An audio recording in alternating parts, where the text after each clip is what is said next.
Bueno, mientras tanto te voy contando que el Observatorio Nacional Mumalá, Mujeres, Disidencias, Derechos, registró e hizo una observación de lo que ha sucedido en el año 2022, iniciando este 2023 también. Desde el 1 de enero al 27 de febrero, este año, se cometió un femicidio cada 36 horas. Es un dato horrendo, pero es así. Los datos más alarmantes que marcan la necesidad de establecer la emergencia del Ni Una Menos. Y de eso vamos a hablar en este mes de marzo que es muy importante y que tiene que ver con estos temas también, ¿no? A ver si te podemos escuchar ahora. Carla, ¿hola? Sí. Ahora sí. Buenos días. Hola, ahora sí, ahí te escucho bárbaro. Sí, perfecto, perfecto. Bueno, Carla, sin duda alguna, la verdad que hablar de estos temas nos pone frágiles a nosotras como mujeres, a la sociedad también le debería poner frágil esta situación, porque la verdad que en un mundo en donde hoy se habla mucho de las igualdades, sigue siendo muy desigual, ¿no es cierto? La situación por las que atraviesan las mujeres, muchas mujeres, y por las cuales muchas veces son silenciadas o calladas para que no se visibilice su situación, y ellas también por temor no hablan, no emiten esa voz de auxilio o no piden la ayuda necesaria. Contame un poco qué función cumple Mumala aquí en la provincia de Misiones. Vos sos nuevita ahí como coordinadora provincial y bueno, queremos que nos cuentes un poco cómo están desarrollando la tarea de este relevamiento también y de poder trabajar con incluso víctimas también de violencia. Bueno, sí, como bien decía, yo estoy hace 4 o 5 meses aproximadamente llevando al frente, ¿no es cierto?, lo que es la coordinación de Mumalá, pero obviamente soy la única que está ahí, somos un grupito de compañeras, donde también incluimos a víctimas víctimas de violencia de género, para que también esto vuelvan a reintegrarse a lo que es el trabajo también. Así que, bueno, nosotros venimos trabajando ya de hace mucho tiempo con lo que es principalmente el acompañamiento a las víctimas de violencia de género, tanto mujeres disidencias y a sus familias también, porque hay que entender que no únicamente es afectada, ¿no es cierto?, la víctima, por obvias razones es la más afectada, pero también quedan sus niños, sus padres, sus hermanos, todos que necesitan esta asistencia también. Y bueno, ese es nuestro principal eje de trabajo. Después realizamos actividades en todo lo que sea difusión, ¿no es cierto?, de tanto de las líneas como que tienen que brindar la asistencia a las víctimas y también para evitar también las situaciones de violencia. Hacemos todo lo que es el reconocimiento del ciclo de la violencia, a dónde llamar, a dónde acudir, cómo podemos nosotras también desde nuestra organización hacer ese aporte, ¿no es cierto?, claro. Brindar ese acompañamiento, tanto desde el minuto 1, que es realizar la denuncia, a todo lo que después conlleva también, ¿no es cierto?, que no es...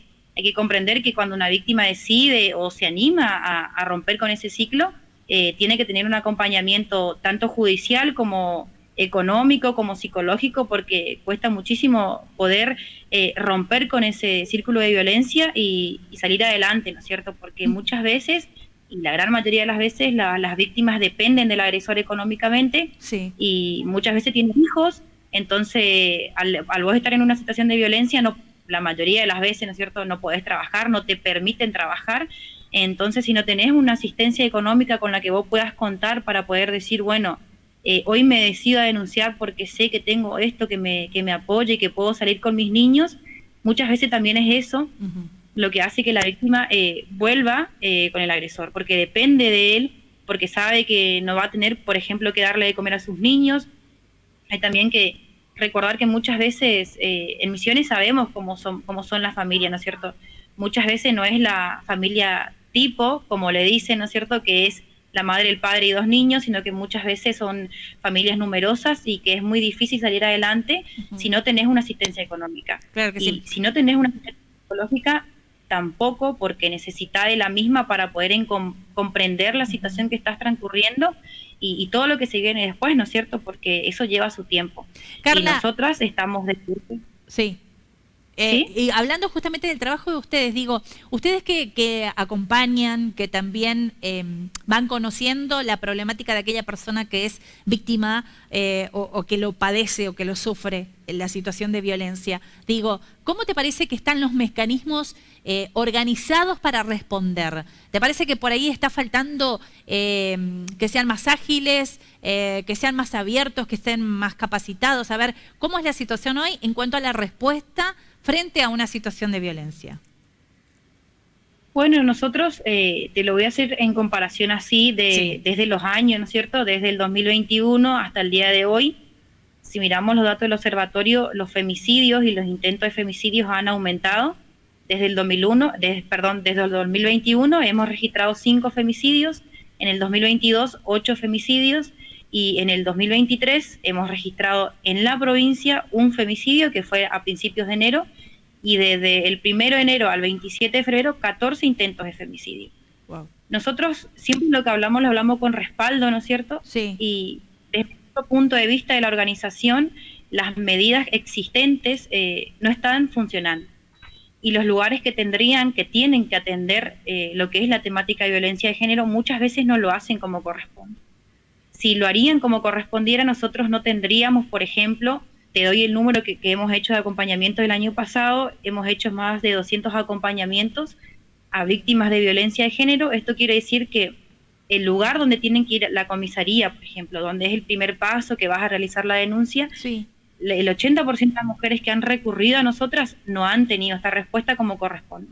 Es decir, muchas veces le preguntan por qué va a denunciar o si hizo algo para que el agresor reaccione de esa manera.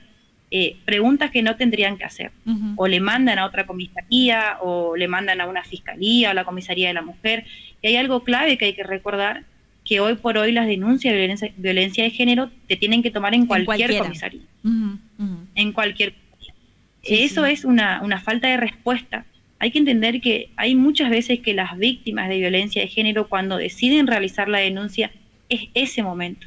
Es ese momento que hay que darle el apoyo, la contención necesaria para que no vuelva, para que no recaiga a ese círculo de violencia, porque es el punto donde tenemos que, los que están encargados de atender y acompañar a las víctimas y a las familias, deben de hacer su trabajo como corresponde. Es Carla, decir, si la víctima va a denunciar... Sí, Carla, vos decís entonces que el primer paso, el primer contacto que tiene la víctima, que sería en este caso con quien le va a tomar la denuncia o quien la atiende, ¿ese es el que está fallando, ese primer contacto? Desde ese primer contacto. Después, obviamente, muchas veces tenemos que acompañar a otras instituciones porque también pasa eso.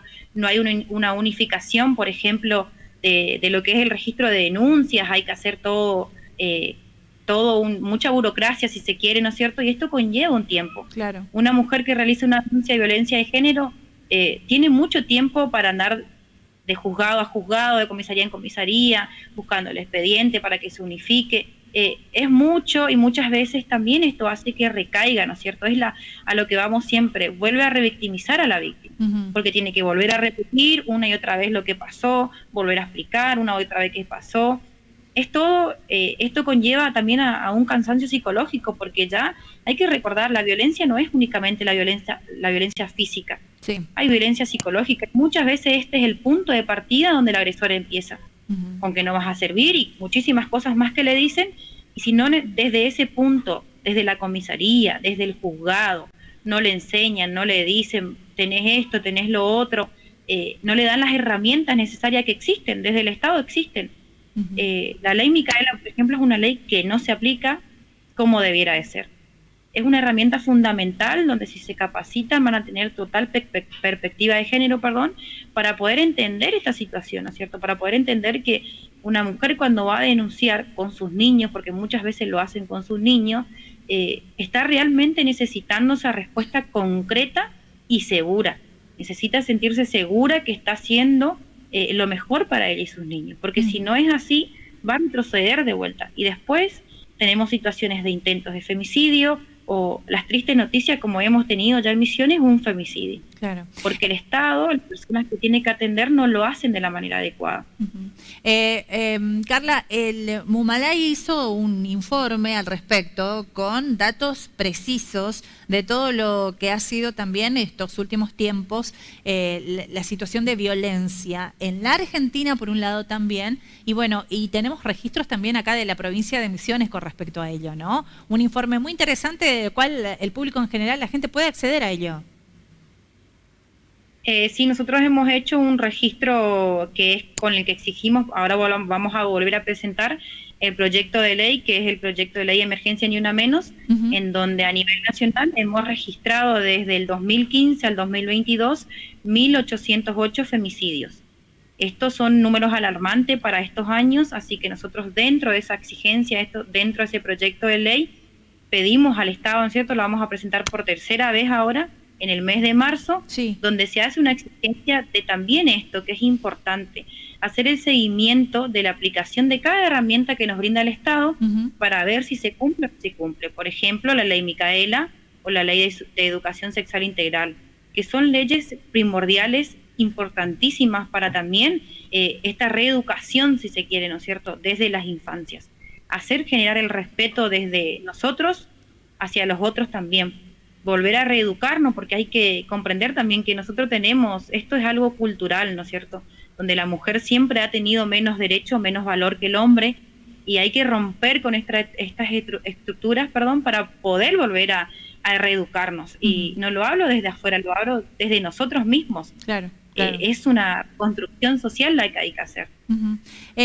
¿Promedio de edades en que sucede esto? ¿Tienen también algún registro para saber qué edades las mujeres encuentran la mayor etapa de violencia, tal vez? Aunque la violencia la hablamos desde que suele surgir en edades que, bueno, desde muy chiquititos se puede dar violencia. En el noviazgo ni hablemos, que es el primer paso real y por ahí donde uno puede darse cuenta de lo que puede llegar a ser una relación posterior con un agresor, por ejemplo, y un poco del tema de las capacitaciones. ¿Hacen capacitaciones ustedes también en este sentido? Sí, primero la edad de promedio, ¿no es cierto?, que tenemos es 41 años. Nosotros desde el observatorio trabajamos a través de medios gráficos y digitales, es decir, que tomamos todo lo que sale en los medios y con eso vamos haciendo las estadísticas. Bien.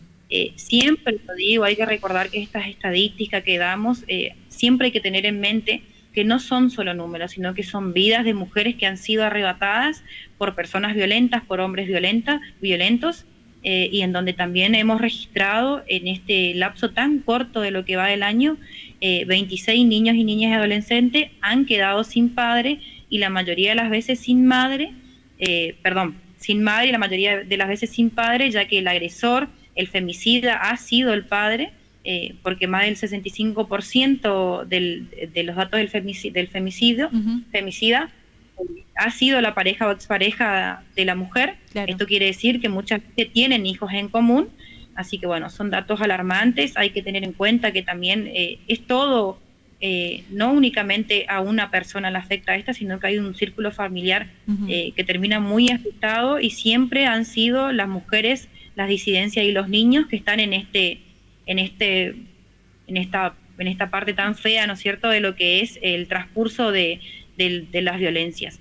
Y también nosotros desde Paraná, no únicamente acá en Misiones, sino que también en toda la provincia damos capacitaciones. Bien. Esto que lo decía, por ejemplo, la violencia en el noviazgo es una de las que damos también. El año pasado hemos terminado un ciclo de talleres con alumnos de la Facultad de Humanidades, de taller 3 de Trabajo Social, donde hemos tenido la oportunidad de dar talleres de ESI en escuelas de Garupá, así que esos son pasos muy lindos y muy que dan a conocer nuestro trabajo, ¿no es cierto? Porque venimos trabajando mucho, también lo hemos dado en casi todos los comedores y merenderos, por ejemplo, en los barrios populares de Garupá, Posadas y Candelaria, y hemos empezado también a trabajar mucho en este principio de año lo que es el interior de Misiones también, porque hay que recordar también esto, que pedimos también en la ley de emergencia Ni Una Menos, que es también que se descentralicen un poco todos los organismos del Estado, ¿no es cierto?, que trabajan con la violencia de género. porque acá en Misiones también consideramos eso, ¿no es cierto?, que está muy centralizado, si se quiere, en lo que es la capital únicamente.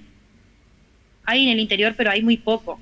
Hay uno cada 3, 4 localidades, ¿no es cierto? Y hay que recordar, como lo dije anteriormente, las víctimas muchas veces no cuentan con recursos económicos, Claro. Entonces el trasladarse de localidades a otras es muy costoso. Bien. Así que también venimos trabajando todos esos talleres que son súper importantes, el dar a conocer cómo funciona, ¿no es cierto?, el ciclo de la violencia y reconocerlo a tiempo, porque muchas veces los niños... ¿Te escucho? Sí. Muchas veces los niños, decías... Muchas veces los niños y niñas que se han criado en círculos violentos lo normalizan, ¿no es cierto? Lo normalizan a esto y lo ven como algo común y corriente para una vida, para ellos también son adultos, y vuelven a repercutir también. Muchas veces son violentadores o las mujeres permiten, si se quieren, o están acostumbradas, ¿no es cierto?, a verlo en el padre y en la madre, y no es como algo extraño para ellas. Sino que naturalizan, exacto, naturalizan. Claro, naturalizan. Exacto. Entonces, trabajamos desde ese punto, ¿no es cierto?, para poder reconocer pequeños momentos de violencia que no están bien, para que pueda haber una banderita roja, ¿no es cierto?, como lo vemos mucho por ahí en Facebook, la banderita roja de acá no es, para poder reconocerlo. Sí, es un trabajo que hay que hacerlo de manera real, contundente y con un seguimiento, no es un taller nada más y dejarlo, sino que hay que hacerlos varios, porque muchas veces también en estos talleres, al tercer o cuarto taller, muchas veces las víctimas se reconocen como víctimas, ¿no es cierto?, y se dan cuenta que están transcurriendo situaciones de violencia, y es ahí cuando acuden a nosotras para obtener también más información, y bueno, más que nada también en la infancia y la adolescencia, que puedan reconocerlo a tiempo, y también así poder erradicar, si se quiere, esto. Hay que hacer un trabajo muy duro, pero también si lo hacemos de manera comprometida y en el territorio, porque es así, hay que ensuciarse los zapatos para poder salir y reconocer realmente lo que nos está sucediendo a la sociedad en sí, ¿no es cierto?, porque no es algo que afecta a una sola persona, sino que a muchísimas y de cualquier situación social y económica, si se quiere. Carla, ¿qué va a pasar el 8 de marzo? ¿Tienen pensado hacer algún tipo de actividad? Sí, nosotros el miércoles 8 de marzo vamos a hacer una caminata. Vamos a salir del mástil a las 8:30 horas. Nos vamos a concentrar en la plaza 9 de julio, donde vamos a brindar un taller abierto. Buenísimo. Es para las personas que quieran participar. Vamos a salir bajo la consigna el ajuste de violencia, así que esperamos a todos los que quieran y puedan participar ese día. Bien. Va a estar muy lindo, como siempre nosotros apuntamos a informar a la sociedad. Muy bien. Perfecto. Carla, te agradezco un montón la posibilidad de poder charlar, y los que quieran comunicarse, los que quieran unirse, ¿cómo pueden hacerlo con ustedes? Bueno, estamos en las redes, tanto en Instagram, Facebook como Twitter, como Mumolá Misiones, y ahí también está mi número de teléfono, mi contacto, así que bueno, cualquier cosita estamos a disposición siempre. Buenísimo. Muchas gracias, Carla, que tengas un excelente día. Buena jornada.